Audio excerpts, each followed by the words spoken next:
வணக்கம். நாம் இந்த பதிவில் செம்பு மற்றும் பித்தளை பாத்திரத்துக்கு ஈயம் பூசக்கூடியதை பார்க்குறோங்க. ஐயன் எங்கள் ஊரில் வந்து ஈயம் பூசிக்கிட்டு இருந்தார்.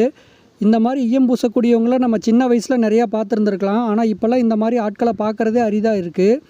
ஈயம் பூசுறதுக்கு என்னென்ன தேவைப்படும்ன்ட்டு ஐயன்கிட்ட கேட்டேன். ஐயன் தகரப்பொடி மட்டும் போதுன்னு சொன்னார்.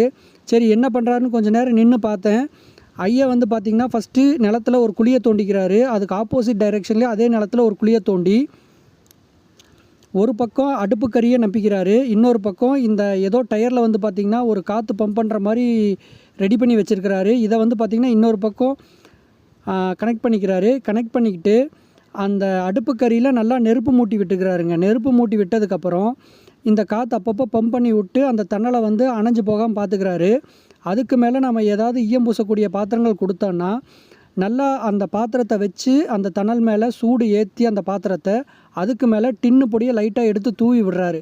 அந்த டின்னு பொடி அப்படியே உருக ஆரம்பிக்கிறப்போ ஐயன் கையில் க்ளவுஸ் எல்லாம் எதுவுமே போடாமல் வெறும் ஒரு துணியை வச்சு நல்லா தேய்ச்சி விடுறாருங்க. அந்த டின்னு பவுட்ரு, அதாவது தகரப்பொடி வந்து பார்த்திங்கன்னா நல்லா ஒட்டிக்குது எல்லாத்துலேயும். அதே மாதிரி வந்து பார்த்திங்கன்னா ஏதாவது பாத்திரங்களில் ஓட்டை இருந்துச்சுன்னா அதையும் வந்து பார்த்திங்கன்னா ஐயா அடைச்சி கொடுக்குறாரு. அப்போ என்ன பண்ணுறாங்கன்னா இந்த டின்னு பொடி, அதாவது இந்த தகரப்பொடியை வந்து பார்த்திங்கன்னா அந்த ஓட்டை மேலே நல்லா நிறையா வச்சு விட்டுறாரு. இது அப்படியே உருகி அந்த ஓட்டையை அடைச்சிருது. இந்த மாதிரி ஈயம் பூசுறக்கோ இல்லை ஓட்டை அடிக்கிறக்கோ இந்த இப்போ நீங்கள் பார்த்துட்டு இருக்கக்கூடிய ஒரு அண்டாக்கு வந்து பார்த்திங்கன்னா 400 ரூபா கேட்டார். கடைசியில் பேசி 350 ரூபா கொடுத்து ஈயம் பூசினோம்.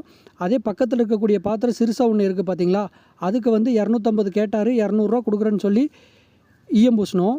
இது பாத்திரத்துடைய சைஸுக்கு தகுந்து ஈயம் பூசக்கூடிய ரேட்டு மாறுங்க.